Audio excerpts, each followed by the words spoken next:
I keep imagining what it would be like, what would be going on in Afghanistan today if there had been someone ready to speak out. But what if the California senator or someone had stood up and said, it's important that I speak with the troops.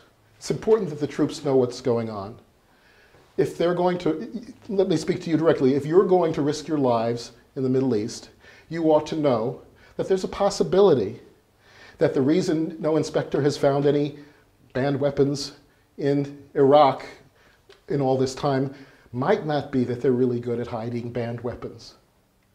It might be important that the 9/11 attackers included people from many countries, but not a single Afghani, not a single Iraqi.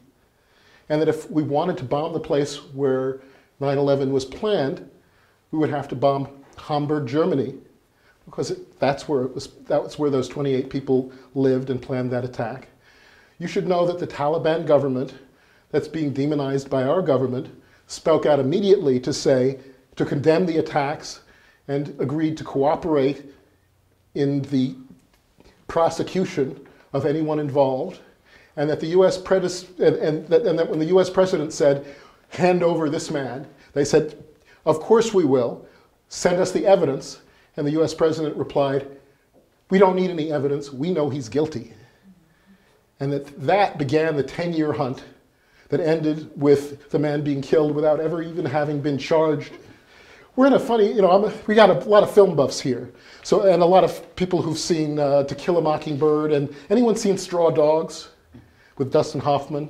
When I was growing up, the American way used to be, we were so proud that even though we had elements, there was a lynch mob in To Kill a Mockingbird, but the theme was justice. The theme was due process is the American way.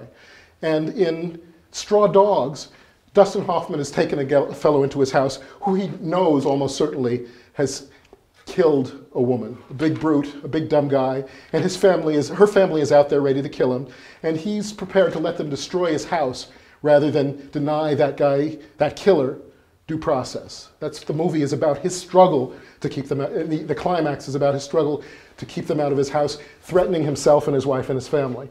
How far have we come as Americans, where now we've pushed the Taliban into the role of Scout Finch and the Taliban into the role of the American overseas protecting due process? Because the Taliban is saying, isn't there any evidence? And we're saying it doesn't matter. So, oh, we'll catch him. You towel heads, we don't need your help to find this guy in Afghanistan. We'll kill as many of you as we have to, and then we'll find him and kill him. And he wasn't even in Afghanistan when we found him.